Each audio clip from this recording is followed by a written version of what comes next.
suspense mounts. Forget drip, drip, drip. A torrent of new revelations backs up the case against President Trump as he openly urges another country to investigate his political rival. They should investigate the Bidens. Will the impeachment probe reveal even more troubling conduct? And closing ranks. Confronted with the president's own words, prominent Republicans struggle to come up with ways to dismiss them. I don't know if that's a real request or him just needling the press. After the president attacks one GOP critic, will the bulk of his party toe the line?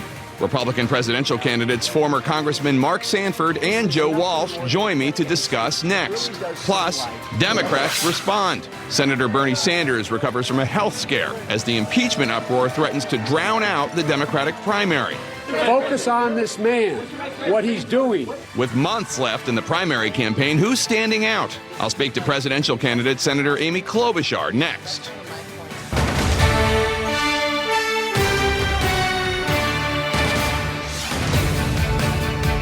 Hello, I'm Jake Tapper in Washington, where the state of our union is watching the evidence pile up. We begin this morning with some breaking news. The lawyer for the first whistleblower now tells me he is also representing a second whistleblower who has spoken to the Intelligence Community Inspector General. The news, first reported by ABC, is another development that could play into the impeachment inquiry into President Trump. And it's just the latest in a stream of new evidence this week, backing up the original whistleblower complaint against President Trump, including notably the president's own public call for not only Ukraine, but for China to investigate his potential 2020 rival. But perhaps most damning, House Democrats have obtained text messages between three senior U.S. officials discussing what looks like a quid pro quo, an office of X in exchange for Y with Ukraine, including this exchange. Quote, heard from White House, assuming President Zelensky convinces Trump he will investigate, quote, get to the bottom of what happened in 2016, we will nail down date for visit to Washington. Or this text from a senior U.S. diplomat in Ukraine. Quote, as I said on the phone, I think it's crazy to withhold security assistance for help with a political campaign. We should note, we invited the White House on to answer questions on the show this morning. They did not offer a guest. We also invited both of the president's personal lawyers, Rudy Giuliani and Jay Sekulow. They declined to appear. We invited every member of Senate leadership and the top House Republicans. They all declined or did not even respond.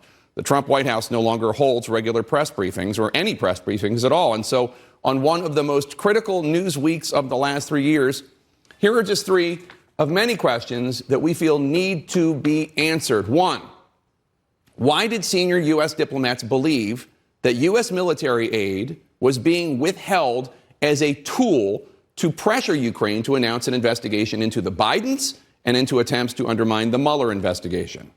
Two, can this White House name another instance, just one, in which President Trump personally pushed a foreign leader to investigate an American citizen who was not one of his political opponents?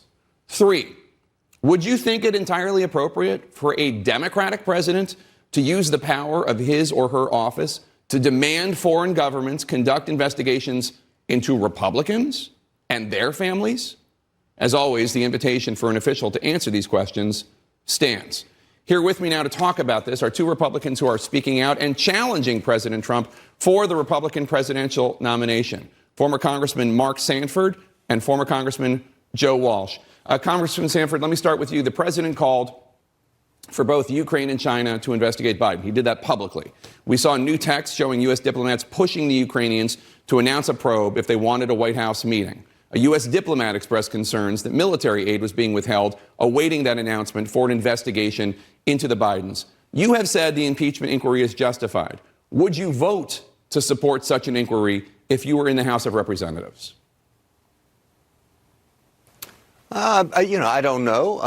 I suspect so. Again, I think we need to take this incrementally. I mean, I think to your point, there ought to be a vote before we go into the inquiry. If you look at the last three impeachments, and in fact one in which I actually took the vote, you formalized the process as opposed to having an open-ended process, which is the route that Pelosi is taking right now. But so you're not sure that you would vote for it? In terms of inquiry? Yeah, the inquiry. I would take the vote in terms of inquiry.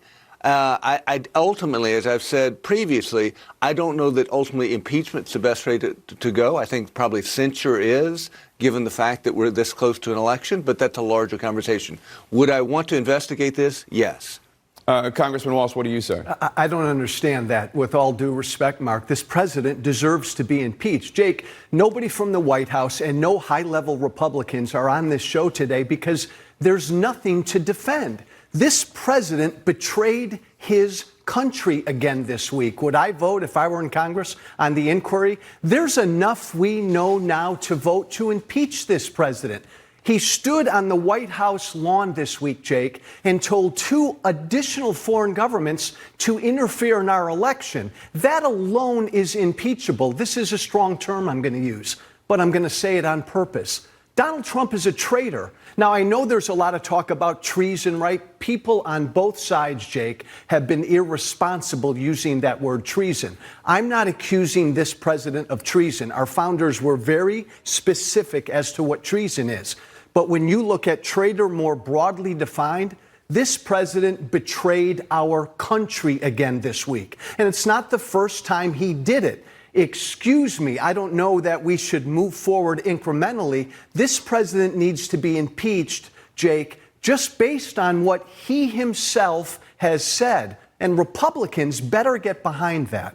Congressman Sanford? I respectfully disagree. In other words,